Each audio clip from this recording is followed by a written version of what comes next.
The day in Marrakesh doesn't begin in the famous square, it begins in the quiet streets that lead to it. Behind high terracotta walls, the Medina slowly comes to life, narrow alleyways filled with familiar routines. A man steers his cart through the maze, a woman disappears around the corner. Life unfolds one small moment at a time. Every turn reveals another layer of the city. Painted artworks spill onto the streets, stacks of colorful tangines catch the morning light, textures, colors, and centuries of tradition exist side by side. Soon, the streets lead us deeper into Marrakesh's story, past Zawiya Lada, a centuries-old spiritual sanctuary that has long served as a place of prayer, learning, and reflection. Hidden within the Medina, it offers a glimpse into the religious traditions that have quietly shaped the city's identity for generations. And into the Medresa Ben Youssef, once one of North Africa's largest Islamic colleges, where hundreds of students from across the region came to study the Quran, theology, astronomy, mathematics, and law. Inside, time seems slow. An open courtyard reflects the sky in the still pool of water. Intricately carved cedar, hand-cut zelich tiles, and delicate stucco cover every surface. Former classrooms surround the courtyard, preserving the legacy of generations who once came here to learn.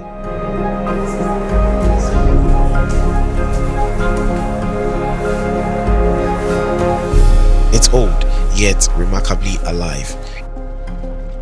Outside, Marrakesh finds its rhythm again. The souks are a celebration of everything the city makes and grows. Mountains of spices, hand-woven carpets, fresh produce arriving from nearby farms. Every stall tells a different story. Then we pause, not for the coffee alone, but for the ritual behind it. This is a Saharian way to make coffee. Sand that's come from Sahara, from Merzouga. Sand is very hot because I have gas in the knee. In Sahara, they take dry wood, date palm wood, they burn it, they make sand hot, and they make everything, tea, bread, everything. What's important in this concept? To control the temperature between 80 degrees Celsius and 90 degrees Celsius. This is the unique temperature and the perfect temperature to make coffee without making any bubbles, without burn it. Because when you make coffee, as your coffee give bubbles, that means it's bitter, it's burn. We have to control three things: time, give time for coffee 4 minutes, 5 minutes, temperature 80-90 degrees Celsius, and slow movement. We added spices to coffee, 6 spices: turmeric, cinnamon, ginger, cardamom, cloves, anise. First, we start with the ice water, cold water, because coffee floats. When coffee floats, I control the quantity that I need. For example, if you want medium coffee or strong coffee, I can control. Second thing, it take more time, understand. More coffee take time, more it gives you flavor and aroma. I use 2 types of coffee. The first one is strong and the second one is light coffee. And I put the spices, but tiny bit. Samira, خلصي? Can I pay? I hope so, sir. I start with, this is the spices. And let's make it creamy like hot chocolate. More you give time for coffee, more coffee give you flavor and aroma. Not like machine. Machine is button, boil water, it's good. But short time doesn't give the real taste of coffee. And we have to make it like hot chocolate, only the crema. Only creamy. When coffee rising, that means it's already. When it's rising, that means it's already.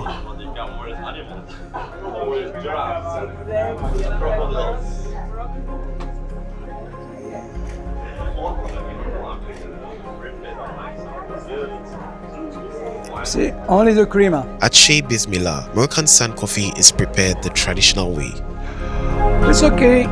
This is my coffee. Slowly, carefully, a reminder that here, even something as simple as a cup of coffee is an Shukran. experience worth watching. The journey continues through the workshops that give Marrakesh its character. Basket weavers turn palm into crafts. Shoemakers stitch leather with techniques passed from one generation to the next. Dye masters bring color to fabric the same way they always have. These aren't demonstrations, they are daily life. This is the place, the dyer's market. That's the people who make the dye the wool from a sheep and the cotton with the cactus silk. And this is the cactus silk, it's not animal silk, that vegetable silk from agave, because we work three material. Wool from sheep, we make the carpet. And this is the cotton, we make the jalaba kaftan. We have the cactus silk from agave, zaida. This is not animal silk, that vegetable silk from a cactus, same like this. This is with very, very strong, and this is very soft. Look. That's from agave zaida cactus silk. This is not animal silk, that's vegetable. And this is the petit de vase. For example, there's 20 kilo the wool from a sheep and 250 grams the pigment. This is the pigment. You have a stone, we have a flowers. There's 250 grams the pigment, and this is the shot. Hot water, 30 minutes with the 40 minutes with fix the colors. After your machine, for spirit water, after with the dry with the pom-pom, like this. And this is the color we will dye in the wool and the silk. This is the color, the natural. I have a stone, we have flowers. Just to synthesize the colors. And this is all the color your natural dye. I have a stone, we have flowers. This is red pepper flowers, this green mint, orange henny, saffron yellow, indigo blue. This is the black. Mascara is not for the cold. And this is this is a magic color. Can we guess which color that's? Is that not purple? It's not a pepper, not a brown. Water. This is a water. I mix the color. This is a majorai blue. This is the blue Sahara Tuareg with the turbans. Oh, is it? And this is which color?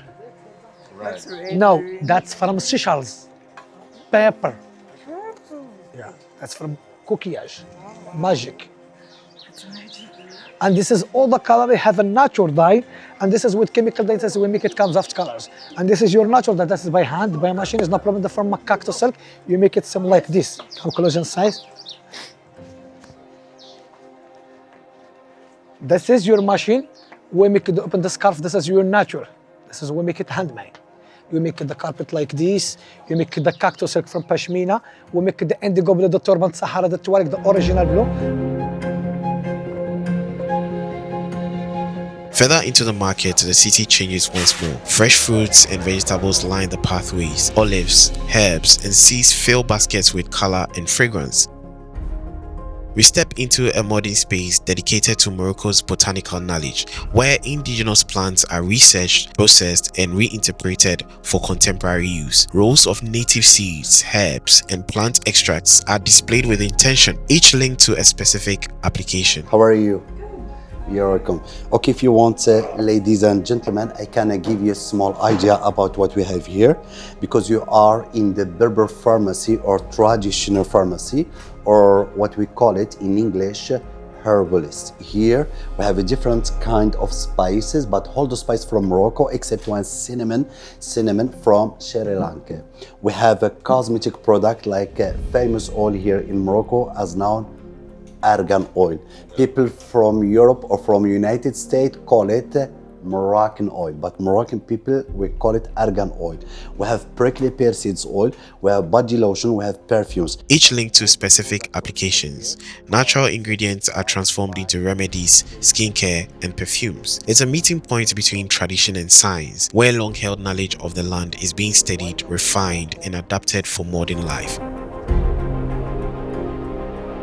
As afternoon gives way to the evening, we return to Riyadh El Ayoun. A peaceful retreat hidden behind the bustle of the Medina. Its architecture is calm and intimate, its colors soften the pace of the day. Around the table, traditional Moroccan dishes bring together the flavors we have been surrounded by since morning. And then, the city calls us back during sunset. Jama El Efna has become something entirely different. The quiet square we imagined at dawn is now alive with movement. Music echoes across the plaza, performers gather crowds, the scent of food rises into the evening air. As the sun slips behind the city, the Ketubia Mosque stands above it all, watching as Marrakesh settles into its second life. The city never asks you to rush. It simply invites you to keep walking, because here every street leads to another story.